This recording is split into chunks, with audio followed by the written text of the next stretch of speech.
Hi, I'm Loren Steffi, co-author of The Last Trial of T. Boone Pickens, and I'm here with Chrysta Castaneda to talk about the paperback release of our book. How you doing, Chrysta? I'm doing great. I'm really excited about this paperback coming out.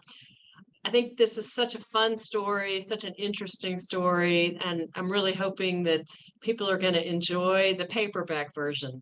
And I actually just got a copy here. If I can, there we go. Just got a copy in from the warehouse, so it has now arrived. We're getting closer and closer to the release date. One of the things I'd like to point out is that it won a publishing award. You know, for the best new nonfiction book by our publisher, Stony Creek Publishing. So that's kind of exciting because there's actually a fair amount of competition for that. And I think it really kind of speaks to, what we tried to accomplish in the book, which was really take the reader inside this trial. Yeah, what a great trial it was. Just to give a setting so people understand a little bit about what the book's about, T. Boone Pickens was on top of the financial world for most of the 70s and 80s. He had the title of corporate raider, meaning that he would come in and figure out a way to buy a little bit of stock in some very big companies and force management changes and result in all kinds of financial upside for him and a bunch of other shareholders. And at his height, T. Boone Pickens was worth $4 billion. He lost $2 billion in the 2008 downturn and gave away $1 billion and still had $1 billion left by the time I represented him in the biggest trial of his life at age 88 in 2016.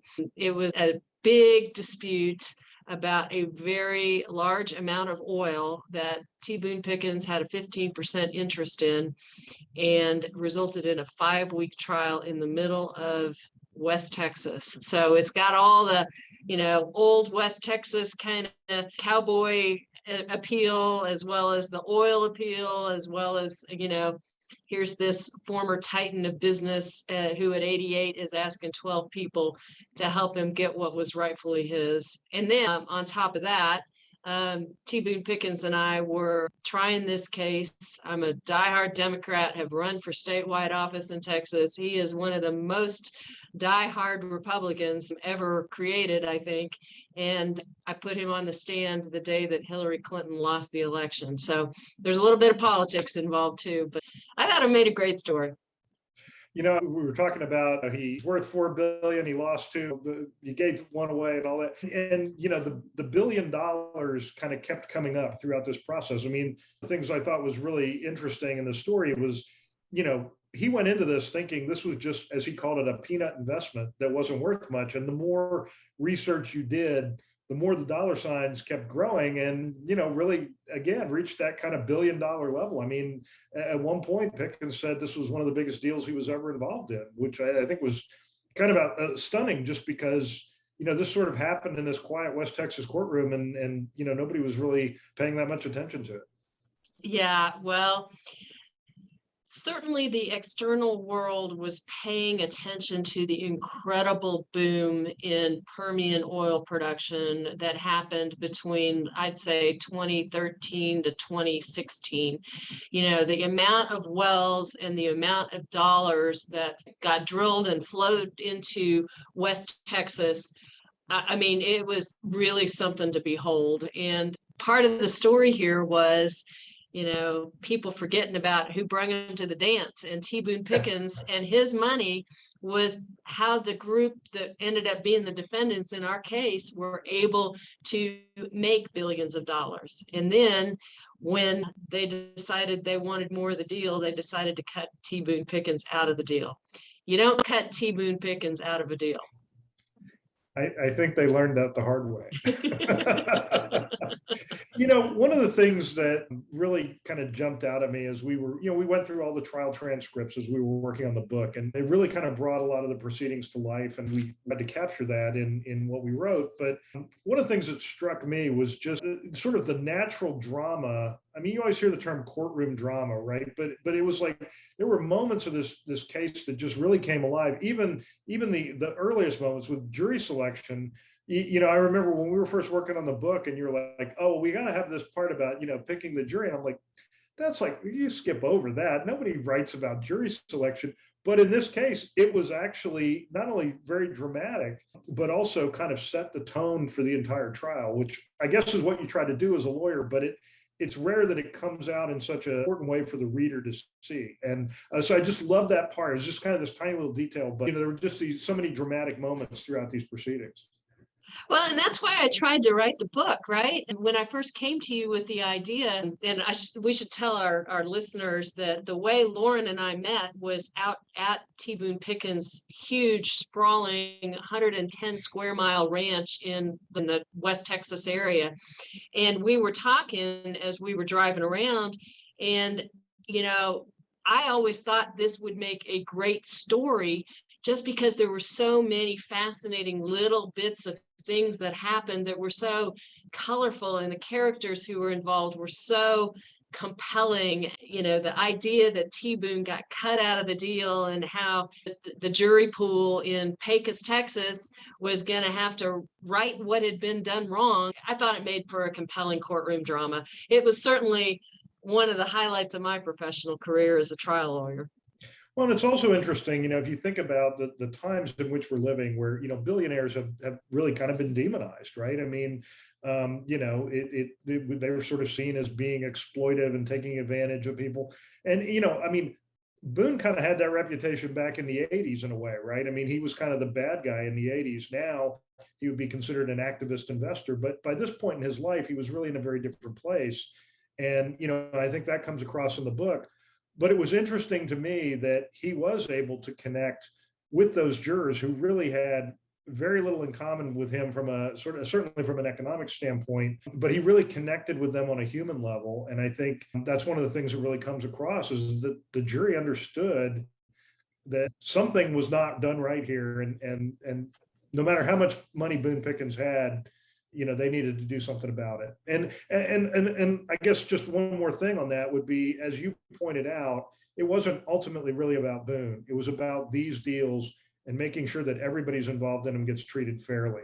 And, Boone Pickens was a guy who had the resources to fight for this, and there's a lot of people who might not. That's true. And, I think one thing that gets lost if you don't know oil and the business is how many people are involved, and how the economics are really shared profit and also shared losses. I think people like to demonize, quote, big oil, not realizing that there are a whole lot of people in these communities who make money off of the minerals coming out of the land that they own, and who, there are workers that, whole towns have been built up now in this latest explosion of wells and production from West Texas. And, there's good and there's bad in any human endeavor. And I think never do you see it more than in the oil patch.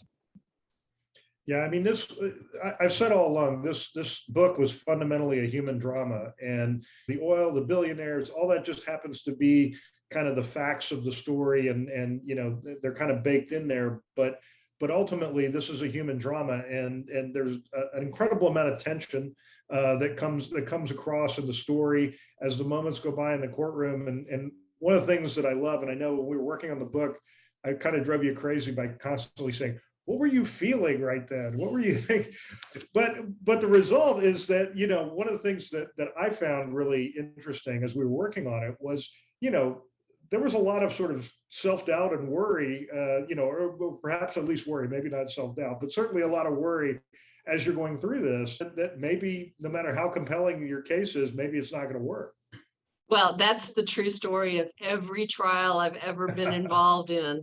You don't know how it's going to come out. You have a sense of the equities, you have a sense of the facts, but you really have to trust the 12 people that you select to be on the jury to figure it out and do the right thing. And that's mostly out of our control. Now, as a trial lawyer, all I'm ever trying to do is explain the facts in a way that's compelling, and explain the equities in a way that's compelling. And so when you were always asking me these questions about how I was feeling, I don't know how I was feeling, except I was feeling like I'm either getting the point across or I'm not. At the end of the day, of course, we did get the point across, and we did get every dollar that we were allowed to ask the jury for. And that was a great day. Well, I certainly knew how you were feeling on that morning after the election, which is the opening scene of the book, as you ride the elevator down. Or I'm sorry, it's not actually the opening scene of the book. That was a different elevator ride. But you come down for breakfast, just waiting for Boone and all of his friends to light into you about the election. Well, and I was so glad that, number one, they had the good sense not to mess with a person who had to give a historic performance that day, as did T. Boone Pickens. So we didn't end up messing with each other on that subject that morning. But I will tell you, the cognitive dissonance between what I expected was going to happen and what did happen, I don't think I ever really processed it, because I was so busy and so involved in this trial. In some ways, I was grateful for the distraction, because I think I would have been a whole bunch more in the political drama had I not been involved in making sure T. Boone told his story to the jury that day. Well, and it's interesting. I think he must have felt much the same way, because he didn't really bring it up. I think he probably realized it was not the time. And, obviously he had put a lot of faith in you by that point, and you guys were friends. I think part of it too was kind of a professional courtesy, right? Like, there'll be time for that later. Yeah, exactly. And we were friends, which is very interesting, because, T. Boone had a lot of people in his orbit, and the fact that at the end of his days and his declining days, that he would put his faith in me, a woman, and the owner of my own small firm, rather than the silk stocking law firms, Wall Street, he had been dealing with in the past. I mean, there's a whole other story to that too, but you know what? I think at the end of the day, when you decide to do something like this, you got to trust your lawyer, and the lawyer's got to trust the client. That's the relationship that makes an endeavor like this successful. It's not how many other people you have or how tall the building is. Well, I think it was also characteristic of Boone himself. I mean, he was a guy who, throughout his business career, was not afraid to give opportunities to young people, to people who had not been tested in business.